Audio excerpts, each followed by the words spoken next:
FIA immigration نے ایک اور کارروائی کی ہے۔ FIA امیگریشن نے اسلام آباد ایئرپورٹ میں بڑی کارروائی کی ہے۔ مسافروں کے سامان سے جعلی ظفری دستاویزات بھی برآمد، تو 3 مسافروں کو ایجنٹ سمیت گرفتار کر لیا۔ گرفتار کر کے اینٹی ہیومن ٹریفک سرکل اسلام آباد منتقل کر دیا گیا ہے۔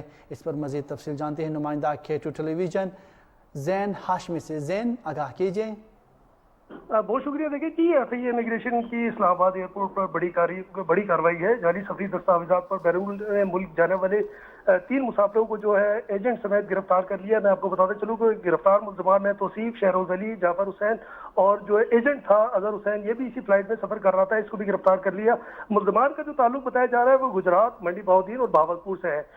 یہ پاکستان انٹرنیشنل ایئر لائن تھی PK 753، اس کے ذریعے جو ہے عمرے کے ویزے پر سعودی عرب جا رہے تھے۔ شک کی بنیاد کے اوپر امیگریشن حکام نے جو ہے ان کی پوچھ گچھ کی، تو دوران تلاشی جو ہے مسافروں کے سامان سے برازیل کا جعلی پاسپورٹ، مختلف لوگوں کے Spain resident card, Pakistani passport اور اسپین کے پاسپورٹ کارڈ بھی جو ہے برآمد ہوئے۔ ابتدائی تفتیش کے مطابق جو ہے مسافروں نے اظہر حسین نامی ایجنٹ سے 1 کروڑ 45 لاکھ روپے کے عوض مذکورہ سفری دستاویزات حاصل کی تھی۔ اس کے اوپر جو ہے امیگریشن حکام نے تمام 4 ملزمان کو جو ہے وہ گرفتار کر کے انسانی اسمگلنگ سیل اسلام آباد جو ہے وہ منتقل کر دیا، جہاں پر مزید تفتیش کا عمل جاری ہے۔ جی بہت شکریہ زین ہاشمی۔